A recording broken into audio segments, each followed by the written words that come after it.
Festus Church they were called to protect during the flood of '93. Specialist Christine Schuler and Sergeant Robert Hurst tied the knot today at the Festus Crystal City Baptist Church. The couple had planned to elope last Saturday, but they were called to duty instead.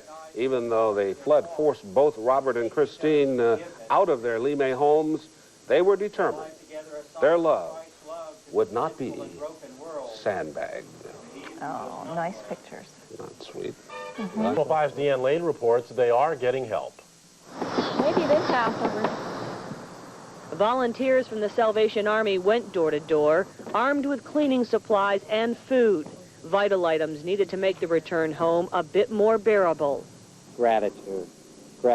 And people really, I mean, and you know, most people are not like, they don't want to take a handout, but most of them are like, oh, thanks, we just ran out of that, or just needed this, or just needed that. And it was really gratifying to be able to help them in that way. Linda and Mike Schmieder have a lot more cleaning to do before they'll return for good. During the flood, almost 4 feet of raw sewage backed up into their home. The smell is horrendous. I'd be afraid to move back in because of the disease. Might affect, you know, the children, might affect us. We have 2 cats that have been in here the whole time we visited and fed them and everything. They're okay, but I don't think the human system could withstand as much as a cat could. The Schmieders are grateful for the Salvation Army's help, but for some, taking a handout is not easy. I'm not used to this, you know. I'm still working. I feel like we shouldn't be doing this, but I understand that, you know, they're helping us. And it really does help. It does help. It really What do you does. mean you shouldn't be doing this? Well, I've never had to go through this, you know, and I just feel weird doing it. You're taking a handout? I'm used to going the other way. But everybody needs the help this time around. This was something else. You know, these people we had it bad, but back there, some of these houses aren't going to make it back. You make it back? Yeah. Going to take time. Deanne Lane, News Channel 5. The Salvation Army says it will be back out today delivering cleaning supplies and food to floodway. Was underwater a week ago after the Monarch levee broke. The water has receded enough to allow highway crews on the roadway. Workers are finding a lot of debris on the highway, which will take a while to clear, but the road itself appears to be in fairly good shape. Highway Department officials say the water is receding faster than they thought, but they expect the pace to slow down. And in Grafton, officials hope to have an important stretch of road open by the middle of the week. This section of Springfield Street has been closed to traffic for several weeks. Now that waters have receded in Grafton, crews are trying to make the highway passable for commuters. The roadway will be a permanent 2-lane highway. There's some good news this morning for people in Alton who are hoping to have use of their tap water soon. The floodwater went down 5 to 6 feet over the weekend. Illinois Governor Jim Edgar toured Alton and other flooded cities yesterday. He assessed the damage and talked about cleanup plans. But that cleanup will be without the National Guard because they're being sent home. Edgar has another option. I do intend, though, to continue to use our inmate population wherever possible because they are home. I mean, it's a little different. They don't have a job to go back to, and I really think that this has been a good use of inmates, and I think they've felt like they've been productive, and also they've helped pay back to society what's costing to keep these people in prisons. Street crews are busy removing gravel from downtown Alton. FEMA has set up an office there, and it will be there through Thursday. Residents in East Carondelet, Illinois can threat of a massive explosion forcing about 9,000 residents in a 1-mile radius from their homes. Well, we've certainly had some weather during this flood. Should have seen the setback. That's casually put. The flood may have put him out of business for a while, but this 60-year-old artist says the flood also has inspired him. Artists don't necessarily have to say this theme is going to be on a flood or such. The experience of this will come about probably into some of my work. So you think not flood per se, but the experience of this. The flood will lead you to do some kind of painting? Some kind of creative effort. Art Tawada says he will receive the President's Award on behalf of all the hard-working volunteers who helped Alton through the flood. Dan Gray, News Channel 5. And once again, recapping the local... Secretary Espy doesn't know, but I just wonder what he's going to get out of this to try to regroup and recoup. Because certainly he cannot apply for an agricultural loan for a house or any of the other items he lost just for his land. It looks like now... Areas in historic cities, you see sandbaggers there to the left fighting to keep the floodwaters from encroaching on some property there. You see sandbags to the right on another picture being handed back and forth in the flood effort. It looks as though one of the White House advance people has just brought out some of the awards they'll be handing out to some of the community heroes who were just so active in the flood effort of '93. And of course that effort is not yet over, although the rivers in the area are receding. There is still water covering plenty of places. Lots of places folks have not been able to get back in and check on their property and just see how big the loss is at this point. So, Jules, we're still waiting. Right. Eric, this bill provides funds for repair of levees, highways, and rail lines, and temporary jobs, as you mentioned, and flood cleanup, individual loans of up to $1.5 million for small businesses, and some grants for communities to rebuild. It also offers a variety of other aid aimed at protecting water supplies, safeguarding against epidemics, and helping individuals repair their homes and farms. Some of the spending that was approved also will service nearly $600 million in loans, bringing the total value of that aid to $6.2 billion. I know we've said nearly $6 billion, and we have said more than $6 billion. I guess if you're talking about billions, you know, the amount is not always precise, but things are running pretty much on time. Getting back to the flood aid package you were talking about, the $6.2 billion, which, as we all know, is a great deal of money. The major question remains, will that be nearly enough to cover the flood damage in the Midwest, ranging from the Dakotas to the north all the way down to southern Missouri? I've heard some estimates that the damage could be 3 times that, up to $20 billion. So this may not be the first time Congress has to act to help alleviate some of the damage caused by the flood of '93. Yeah, we also heard from Representative William Natcher, something that we can remember. He's a Democrat from Kentucky, and he's chairman of the House Appropriations Committee, and he urged the House to move quickly on this matter to help the victims of flooding like you're seeing right now. He said, we have scattered money all over the world, so we might as well help some of our own people who are suffering, and that is why the president is here today. That's absolutely true. You know, a lot of people will need help. A lot of people who did not have flood insurance to begin with, who just seem to be at a loss right now, will need aid. We have seen some more movement, we hope indicative that the president is getting ready to speak. One of the aides placed some papers on the podium, possibly the notes from which President Clinton will read as he goes about addressing this audience here. And it is a big audience. There is, in fact, standing room only in parts of the room here in the Grand Ballroom at the Henry VIII Hotel. A throng of media, national media, over in the corner there getting ready for him to come out as well. Was it a surprise to anyone that Hillary Clinton and Chelsea showed up today? The flood heroes are going to be on that riser for the acknowledgement. We don't know what that's going to entail, whether the president's going to talk about their story, if he's going to read their name, shake their hand, and give them a plaque, a commendation, whatever this award is. As we've said all morning long, this is a fairly loose event. We understand now that Governor Carnahan is going to be speaking and that Congressman Gebhardt also will be speaking sometime after the bill signing. That's our understanding also. We don't know what their remarks are going to entail because we've not been able to. Dennis and Marion, if you can, straighten something out for us. Mr. Espy said it was a $5.8 billion bill. President Clinton says $6.3 billion. And we've been told 5.7 earlier today. Exactly. We're getting all sorts of We're different getting figures. all kinds of figures. I would tend to go with the president. 6.3 is a number that I'd heard earlier today in wire copies. I heard 5.7. Mr. Espy mentioned 5.8. I'd stick with the president's estimation, I suppose. However, he doesn't realize you can divide 4 into 76. There we go. Somewhere between 5.7 and $6.3 million has just been signed into effect. Yes, it has. Monies that will go for housing, for cleanup, for loans.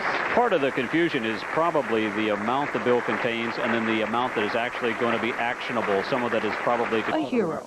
Oh, no, not at all. There's just so many thousands of people who have come to help do the work. And as the president did mention during his speech, it was difficult to... I haven't really done anything for deserving this, really. I just opened my door to the gallery, and that's how it happened.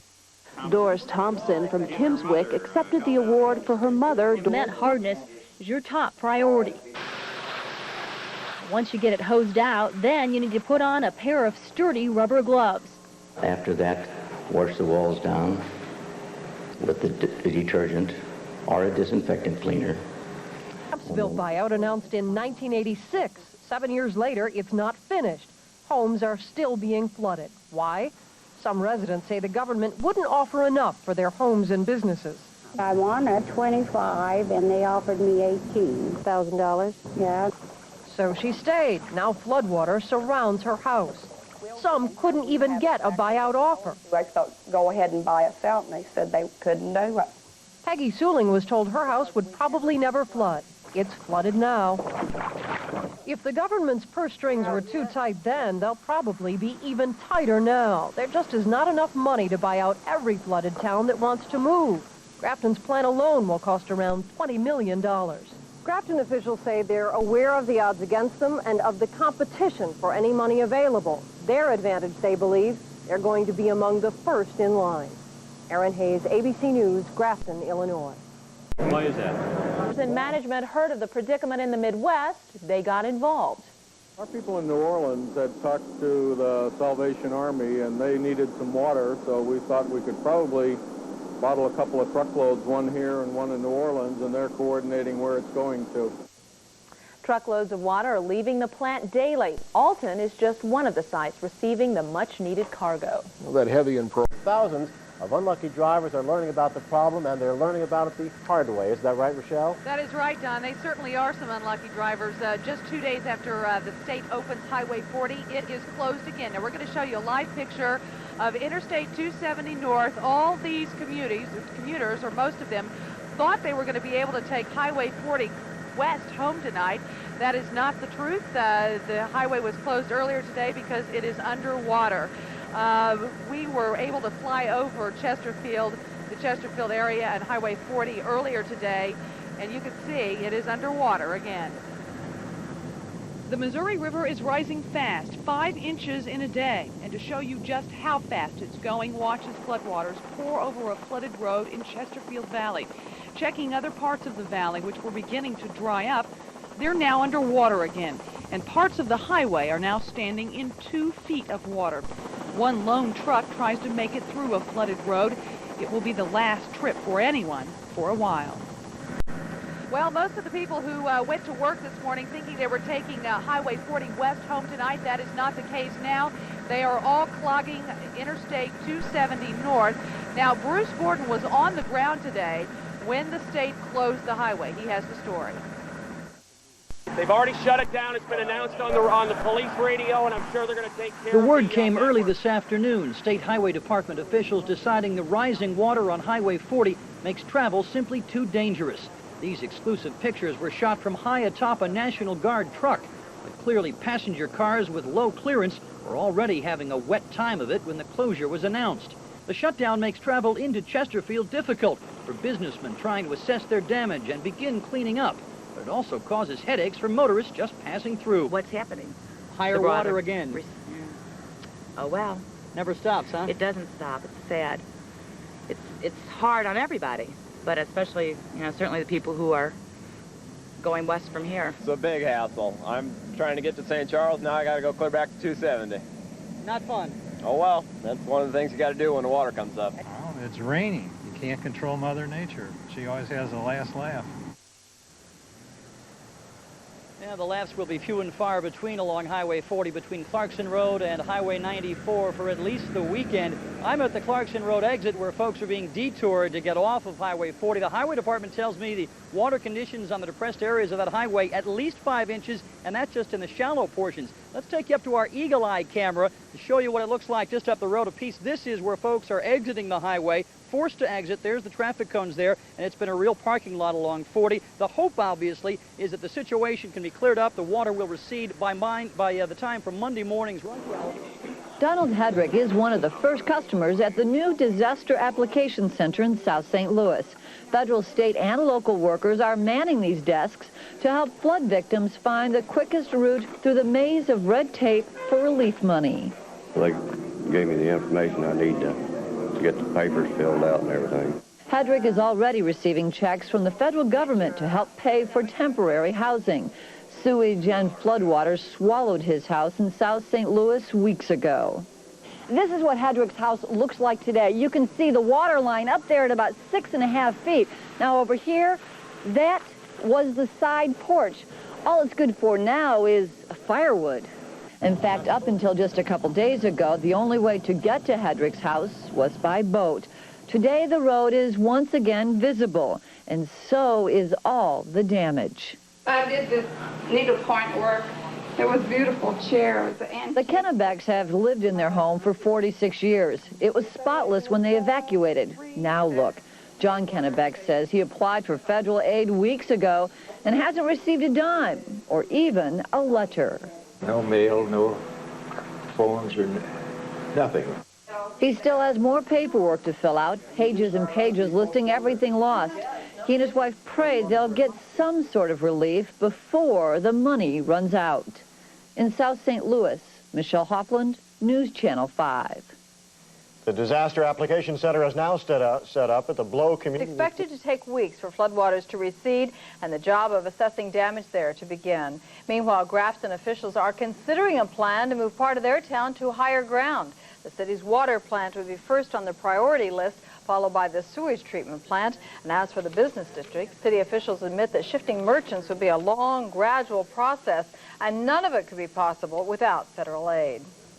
Well, a bizarre story. The government buys his plan. This is the last time this town will have to go through anything like this.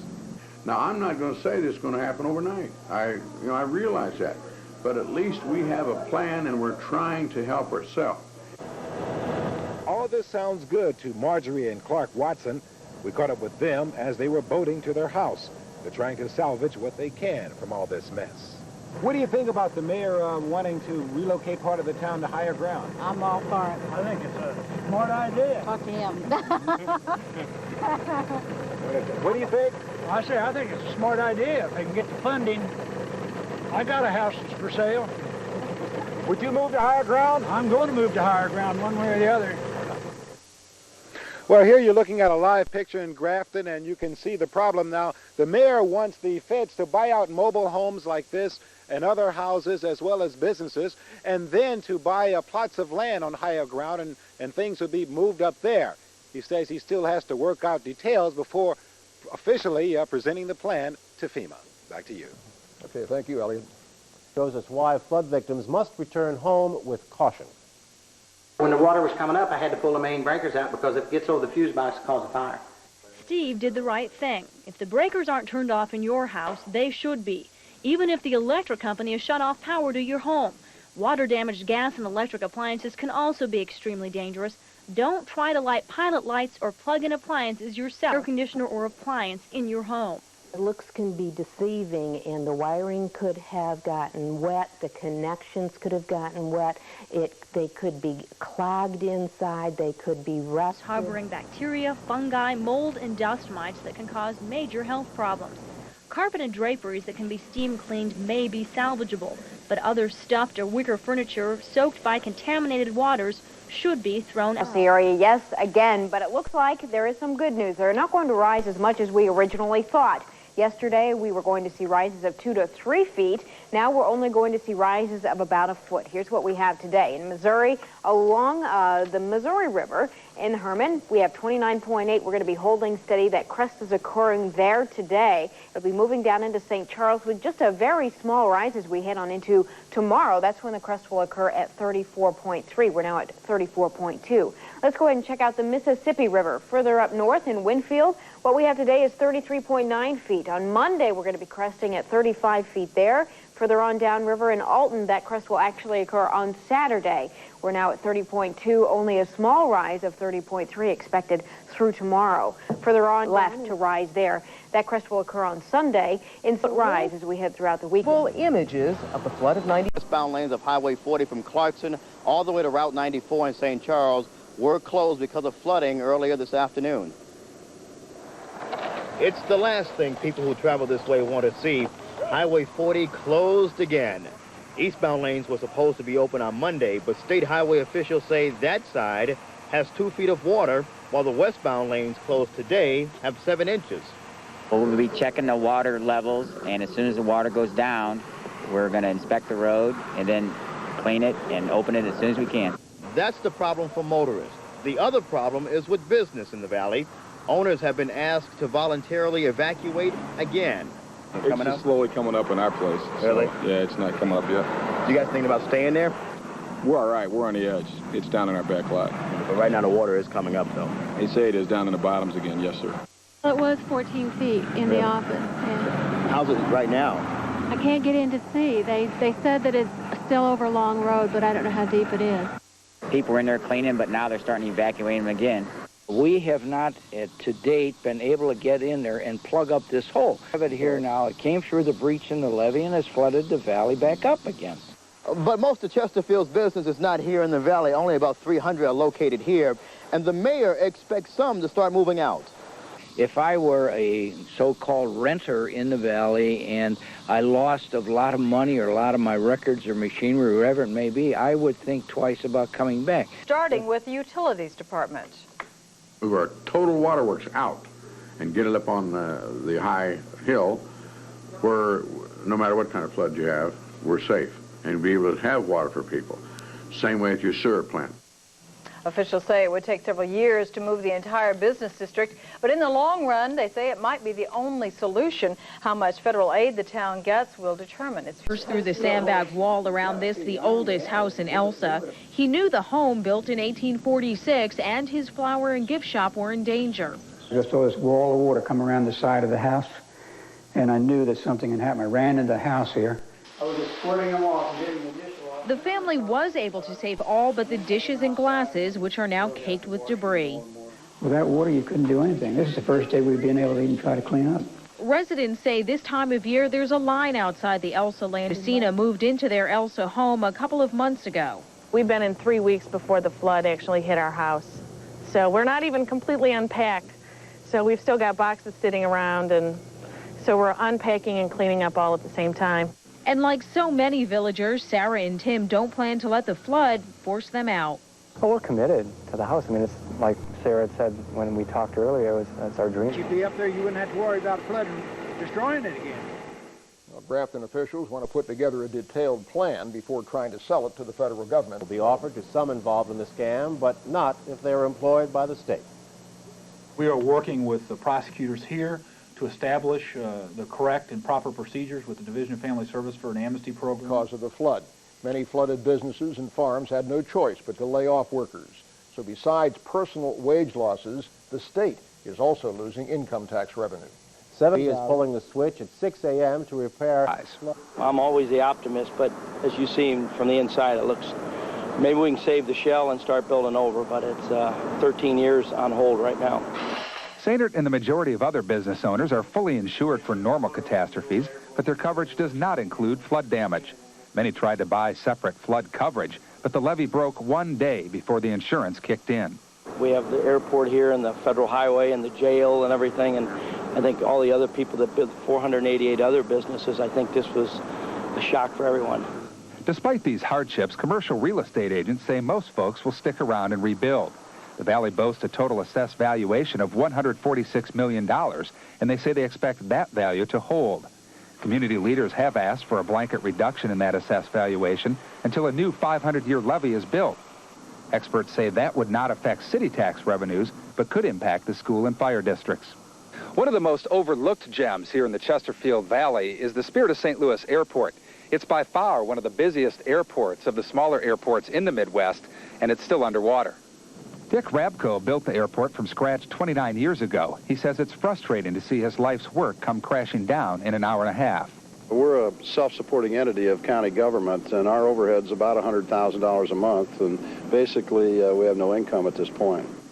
Much of the traffic has been pushed over to Lambert, but he says unless he can convince the Army Corps of Engineers to breach the levee to drain it, travelers will start to experience serious delays. Through it all, residents have somehow maintained a sense of humor.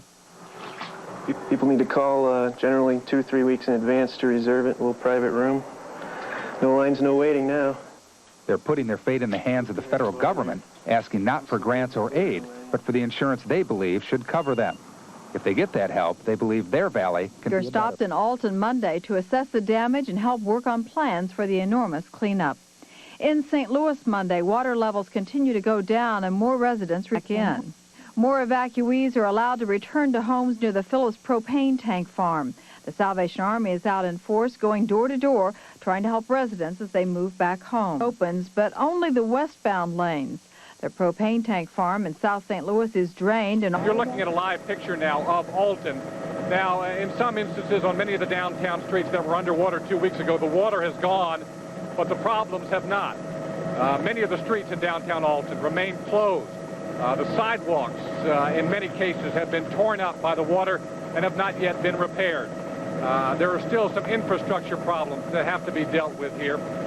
With me is our pilot and the person who has flown over most of these areas the last couple of weeks, Alan Barklage. Alan, you were over this area 2 weeks ago when many of these streets were underwater. It looks different now, but the problems are still there. Well, a lot of problems still exist in the city of Alton. Of course, the water has reduced quite a bit. Now, I understand some of the downtown shops are starting to reopen, some of the tourist trades starting to come back in, but they have a long way to go to get up to where they were before. And again, some of the downtown streets they're leaving some of the streets closed on purpose while they do some repair work on the streets and other areas of the city. Yeah, I talked to the mayor of Alton this morning. He said some of the streets that have been closed will be closed for another couple of weeks, some of them maybe even for months, while construction work is done. They had a fire in downtown. A building there is still not stable. They want to keep people out of that area.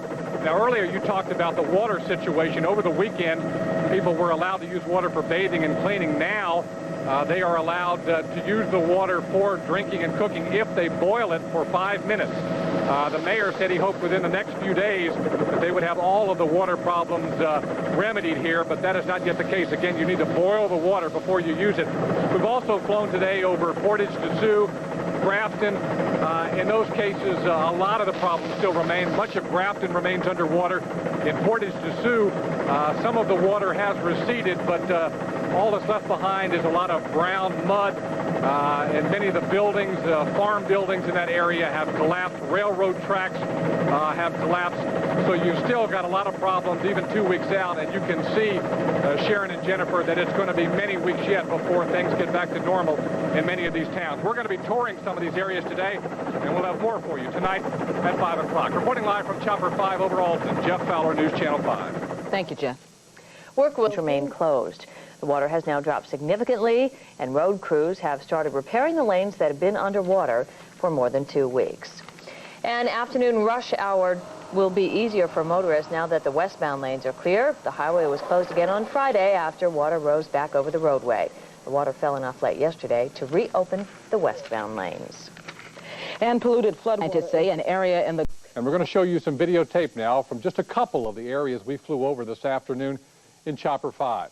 Now, this is an area in St. Charles County. This is a farm building. Many farm areas in both Missouri and Illinois have been very hard hit. You're looking at some of the railroad tracks now that have been been washed out underneath. In some places, the tracks are twisted. It will take months to get all of that repaired. This is in Valmeyer, Illinois. Now, the water, as you can see, has not receded that much, but already some roofs have started to cave in the Valmeyer area. Now we're going to give you a little aerial tour of a levee. This is in Monroe County, Illinois. You can see the propane tanks that have been left behind on the top of this levee, along with tires and 55-gallon drums and parts of houses. Coming up here, you'll see a deck from somebody's house that was carried away by the floodwaters and left here on the levee. And one other shot that we wanted to show you, it's a chair sitting upright on top of the levee. We don't know where it came from, but it's just some of the debris that's been left behind. And Dan and Rick, the worst devastation we saw today by far was in West Alton, Missouri. And tonight at 6 we'll show you what we saw there, where the water has just swept through homes, leaving only 2 walls standing and everything else has been torn away. They were very, very hard hit way back in 1973. But and this looks great compared to the downstairs. Look around. It's hard to tell, but this used to be the art department, and next to it, the finishing area. That room is the black and white dark room. You know, there's some things I'm sure we can salvage. Not in equipment, but like this trimmer. Some of the boards has come out of it. Tens of thousands of people volunteered their time to build all these fortresses of sandbags. Well, now it's cleanup time, and it seems many of these volunteers have dried up as quickly as the floodwaters. Business owners and homeowners are complaining no one is willing to help them mop up the flood mess.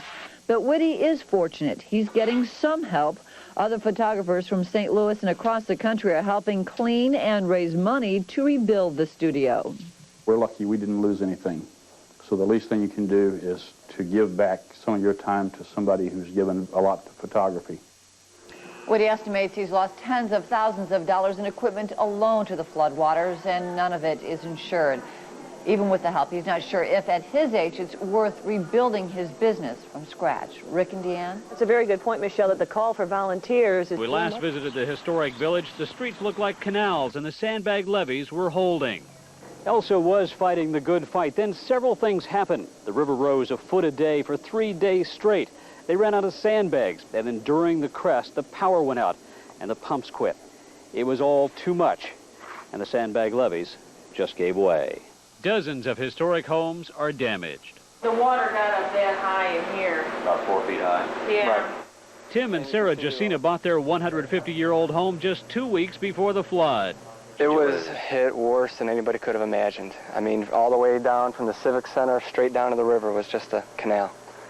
And nobody believed it would get as bad as it did. An architectural engineer for the National Trust for Historic Preservation is examining the buildings to see how bad the damage is. All these houses can be structurally sound. I don't see any reason to think so. The yard was full of cute little ornaments that kept watch over the comings and goings. But now the place lies in ruins.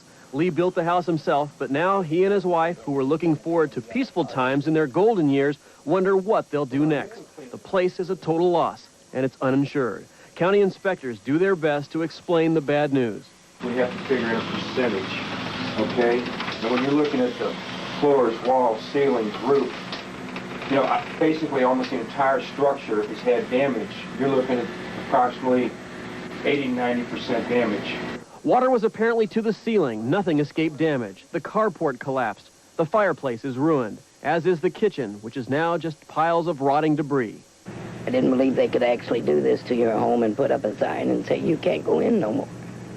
That sign is a red placard that explains the home is just too dangerous to enter. I just can't believe the water can do all of this damage and make all this mess that it's made. It just doesn't seem possible. But it is possible, and in this case, while the River des Peres has retreated to its rightful place, the result of its relentless barrage has left this house, this yard, and these 2 lives in chaos. Now, county inspectors say when they put up that red sign, they're not doing it to be mean. They are just looking out for the safety of the homeowners. As for the Glores, if they can't repair this home, and it's going to take some major rehab, all the walls are probably going to have to come down. They say they're going to move far. Destruction visible. Good evening, everyone. I'm Dan Gray. And I'm Flood of 93. Now, since the waters have started to recede, we can see now what the force of the rivers has done in many areas. News Channel 5's Jeff Fowler and photographer Cecil Corbett toured the damage in Chopper 5 today. And they begin with the worst of it in West Alton, Missouri. It will be weeks before anyone can get back into West Alton, but it's now obvious the town took the brunt of the floodwaters. From the air, you can see where the water swept through homes and businesses, tearing out whole walls, yet leaving the building standing. Mobile homes have been turned upside down. Other buildings look like a bomb exploded inside. St. Charles County emergency officials admitted today whole sections of West Alton will probably have to be torn down. Nearby, debris from homes has been trapped by low-hanging power lines, and the force of the water has twisted railroad tracks and swept them from the top of a levee.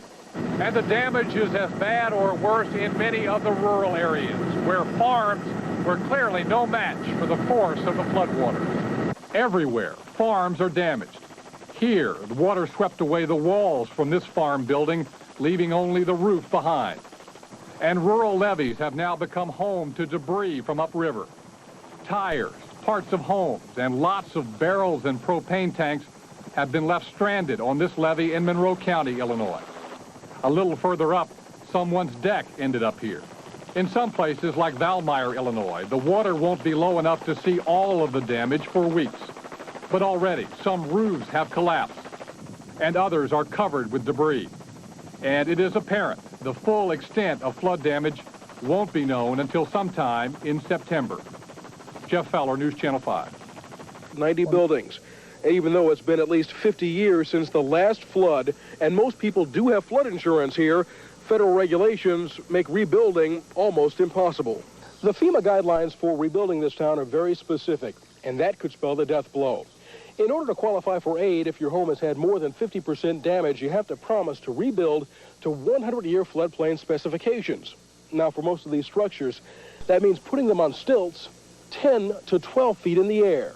The city is exploring other options, including requesting a variance from the federal government, or maybe just building a new town on higher ground. We're going to have to wait and see. We're going to have to make an assessment. We're going to have to wait for FEMA and the other federal agencies to make a final report. Congressman Costello mentions yet another option, the possibility of a buyout of this town by FEMA, but he says that at this point is just in the talking stage. However, at a town hall meeting of residents of Valmeyer last week, the mayor says, he says a sizable percentage, though, said they would come back if Valmeyer was moved to a position out of the floodplain. The problem is the water is almost too low to safely boat into town and too high to walk or drive in, so residents are asked to stay out. Service stations along Highway 67 in West Alton, however, are accessible and beginning a $500,000 cleanup. Just keep cleaning up is all we can do. At this point, it is salvageable. You can still repair it? The building is structurally sound. We just got to go back and redo every little piece in it. And it may be at least 2 weeks before West Alton battle against the Mississippi, but lost. The fight was going well, but the river rose rapidly, and they ran out of sandbags, and during the crest, the power failed and the pump stopped. Everybody fought all the way to the end. Everybody felt that they did the hardest work they could, and it just didn't work out to be enough. And now engineers from the National... We can see traffic coming on both sides of the highway. The westbound lanes, they originally opened on Wednesday, then were shut down again on Friday because of more flood water, then reopened again for noon. 94 vehicles began lining up to get onto the eastbound 40 lanes about a half hour before the scheduled 3 o'clock opening. Many of these drivers have had to travel an hour out of their way while the highway's been ditch that allowed the water to drain away from the highway. The main problem on the eastbound lanes was down near the east end of the valley. And either with the normal rate of water going down and with opening up of that ditch and letting the water go out faster, why we were able to get it off the roadway sooner than we anticipated. And again, we're looking live at Highway 40 near the Daniel Boone Bridge, and the traffic is moving very well in both directions. The highway, we're told from... These folks over here have had a rough time, and we were in a situation where we could help, and it's just the right thing to do. Well, this kind of work is nothing new for the Chillicothe volunteers. They've helped clean up after Hurricanes Hugo and Andrew. And also pitching in from 1,000 miles to assist in the flood cleanup. In Bellefontaine neighbors, they've discovered that many of the homes not only need to be cleaned, they need to be gutted. This is hot, hard work for youngsters a long way from home. It's unbelievable, all the damage, you know, and everything. Well, just, you know, we've had to take apart these people's homes, and if it was my home, I would really be shook up, you know, just, it's awful. I've learned more humility and sorrow for people who have been in natural disasters. You know what it's like now. Yeah, I do. Of course, a lot of project will take. Well, Lee May flood victims are getting help from some young, eager out-of-state volunteers. 14-year-old Brandon Lund organized a group of 9 Boy Scouts, and they traveled from Michigan to St. Louis to help the flood victims here clean out their gutted homes. Homeowner Alvin Hugh is happy that the boys are giving up their last weeks of summer vacation to help out. The boys are hoping to learn a little, something before school starts again. We're making a journal. We're taking pictures. We're gonna be remember this for a long time. Well, swimming is fun, but a lot of people need our help, and so it'd be better to help other people than help ourselves. Filled with food, water, and cleaning supplies donated by Massachusetts residents. The supplies were taken to the Salvation Army warehouse for distribution. Not only the supplies were donated, but the truck drivers were Teamsters who donated... ...to help with the cleanup. The work is grueling, but the help is greatly appreciated and helps local residents feel a little more optimistic. I just want to know the... You can feel that mush down there. That's all mud. A river still runs through town and right up to the Zimmers' apartment. The whole wall's gone. Glenn said nothing inside is where it was when his family evacuated. It's kind of like being on the outer edge of a nuclear explosion, like the Fountain Creek levee. When it popped, that was the explosion. This is just the repercussions of it. Just looks like it just blowed through town and took whatever it could take with it. Earlier this month, NBC Nightly News featured the Zimmer family in a flood report. What are you going to do for the birthday tomorrow? I don't know. We're going to get cake and ice cream. It's not easy to be optimistic when the time for happy birthday rolls around and there's little to be happy about. Their story captured the hearts of people across the country. They have no insurance, and now they see they have no furniture, no home. It's going to take a while, but eventually this table, the refrigerator, all this furniture will be replaced. But there are some things the Zimmers left behind that money can never buy. Inside this desk is an award that the youngest boy won in a math competition. And this used to be a picture of the oldest son, and it just wipes away. Glenn hoped he'd find something in here he could salvage. He was wrong. In Valmeyer, Illinois, Michelle Hoffland, News Channel 5. Glenn Zimmer's wife and 3 children have not seen the house yet because Zimmer believes the property is unsafe.